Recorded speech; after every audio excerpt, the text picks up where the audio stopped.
Roman Reigns returning as a babyface is the best for business? Let's watch. As the undisputed champion. Acknowledge me.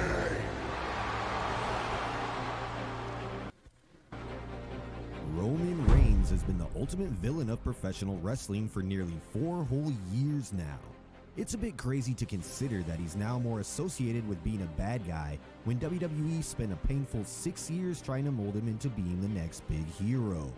Don't mistake crazy for surprising, because as far back as the dreaded Big Dog era went, there were a lot of fans who were vocal about wanting Roman Reigns to be the bad guy, and they knew he'd be good at it. One of the major reasons cited was due to his old clips of him that resurfaced from his days in developmental with FCW and NXT. The clips, although short, showed Roman Reigns playing a rich, arrogant bad guy who knew he was better than you and knew how to run his mouth and back it up. It was clear from a few minutes worth of footage that he was always much more comfortable in that role, but as you probably know, it was the decision of one man that prevented it from happening for so many years. For that one man, Roman Reigns needed to be the next John Cena and nothing else, which led him to getting backlash from audiences almost every week between early 2015 and late 2018, and also saw him get verbally roasted by John Cena, the man who he was supposed to succeed. But 2019 came along, and although WrestleMania 35 that year had incredible moments that saw Seth Rollins, Kofi Kingston, and Becky Lynch ascend to the mountaintop of professional wrestling, the year as a whole is considered one of the worst of the PG era. Roman Reigns was actually getting good reactions by this point because despite him still being the big dog that many hated, there was a big shift in perception due to his battle with leukemia. Even when his character wasn't making too much progress, fans saw Joe Anoa'i as the family man and couldn't help but cheer him on. At the same time, the end of 2019 was also the time when he was in a feud with Baron Corbin involving dog food. We can't point out to which exact moment it was, but something clearly shifted within Roman Reigns when he realized that it just wasn't working anymore and he needed to do something about it. That opportunity came during the COVID-19 pandemic when he made an unprecedented move of a main event superstar, pulling out of WrestleMania altogether. The decision was understandable because WrestleMania 36 was pre-taped in late March, right as the global lockdown was happening. Roman Reigns, being a leukemia survivor, had no idea what COVID-19 would bring, just like all of us in the world. Although he was a bit dismissive about pulling out due to COVID-19, he never fully denied it. But during that period, he probably came to a full realization that he needed to take his career into his own hands. He reportedly worked with Paul Heyman in creating the tribal chief character and story as we know it today, and Roman Reigns supposedly went to Vince McMahon with an ultimatum: turn him into a villain or he walks out of WWE and is done for good. By this point, Roman Reigns was already the #1 star of this generation and a bona fide locker room leader. Considering his position on the card, he was in a much better place to approach Vince McMahon than he was back in 2016 or 2017 when the peak Roman hatred was happening.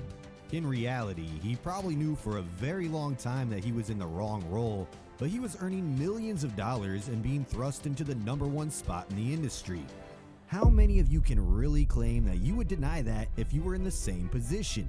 Either way, our point here is that 2016 Roman Reigns and 2020 Roman Reigns were two totally different superstars. The decision paid off in a huge way, and he has fully cemented himself as one of the greatest to ever do it. Now that Roman Reigns' record-breaking run as Universal Champion is over, it seems like it's time for a change in character after nearly 4 long years. So why should it happen? And how can it happen? For one, let's take a classic They got so much material. Of someone Roman Reigns is familiar with, The Rock. We're not going to get into the whole story of The Rock, but for those who don't know, he was a failing babyface just like Roman Reigns was, except arguably worse. The only difference was that Vince McMahon showed zero hesitation into turning him into a villain in his second year in 1997, and from there he took off. So when it finally came time to become a full-fledged babyface again, The Rock hardly needed to change anything about his character. He simply diverted his insults, usually reserved for the audience, towards other villains. It was a minor tweak, and he turned it into one of the biggest box office draws that wrestling has ever seen. We're not saying that Roman Reigns is going to have the same ratings effect, but the days of fans going, turn Roman heel, are long gone. We've already seen how it can play out, and we've already seen the peak of it.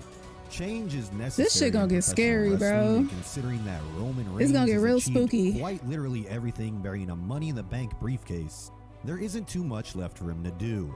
But it does feel like if he were to become a big trash-talking good guy, it would be a full circle moment. Sure, it was great to have Roman Reigns getting respect from the fans for his inspiring return in 2019, but this is the type of positive response associated solely with character and storytelling, not circumstances in his personal life. So how does WWE go about doing it? For one, they need to make only minor tweaks to his character, a character that's going to require a lot of humbling. It can start somewhere around SummerSlam with Roman possibly losing to Cody Rhodes again.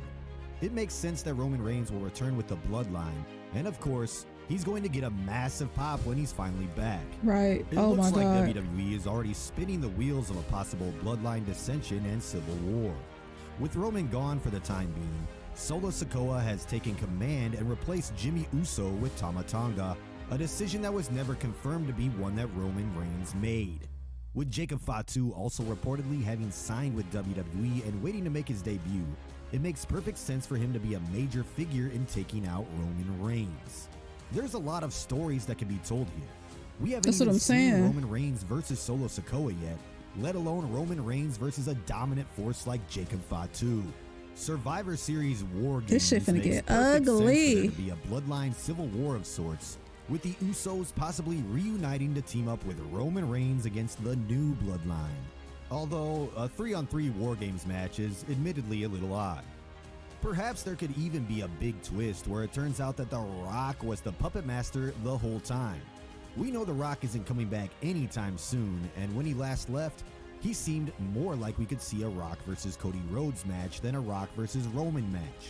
But the money is always there to be made with The Rock versus Roman, and now that Cody's story is finally you think he finished, forgot about that? they can have that dream match without any interruption or fan backlash whatsoever. It's gonna take some time to play out, which is fine because Roman Yes. doesn't appear every week anyway. And being a good guy doesn't mean he's gonna start making more appearances either. This is actually the only factor that could possibly be a detriment to Roman Reigns' babyface turn, the fact that he won't be around as often to capitalize on it. Either way, there are a lot of ways the story can be told, and perhaps it's one that can finally lead to the conclusion of the bloodline story after all these years. One thing's for sure, it's going to be interesting to see how Roman Reigns transitions from being the biggest villain in the professional wrestling world to the biggest good guy. It's possible that it simply may not work out and that he will prove to be a natural villain forever, but this time, it's worth a shot. After carrying WWE on his shoulders for years, after finishing what can only be described as a generational run, he deserves to get the love from WWE fans as a good guy again. Whether he succeeds or not, he has done enough to cement his legacy as one of the best to ever do it. Just like Corey Graves said at WrestleMania 40, it's because he's addicted to greatness. Thank you for watching. I trust that they're gonna play this out really well because they have so much material. Now, how are they gonna do it? I don't know, considering like Roman's character or the personality. I'm so excited to see like how he reacts to this, because it's like, okay, you lost that title and now you're losing your, I don't know, like your minions and shit. Like, how is that gonna play out? And I trust that they're just gonna keep this like extremely entertaining. I don't feel like it's gonna get stale at all. And I'm so happy that they are continuing this whole thing with the bloodline, because it's like, okay, after Mania, Corey finished his story. Now what? Now what goes on after that? But I'm loving the direction that they are going. And I can't wait to get to the point where we find out if someone is behind, you know, Solo and Fatu, if it is The Rock or not, or if this is just Solo on his own. You know what I'm saying? Stepping up and taking over. I can't wait to see like how this plays out. But like I said, they have a lot of material to work with. So yeah, that's gonna do it for this reaction, y'all. Make sure y'all leave some likes and comments down below. Let me know what you guys think, and I will see y'all in the next one. Toodles.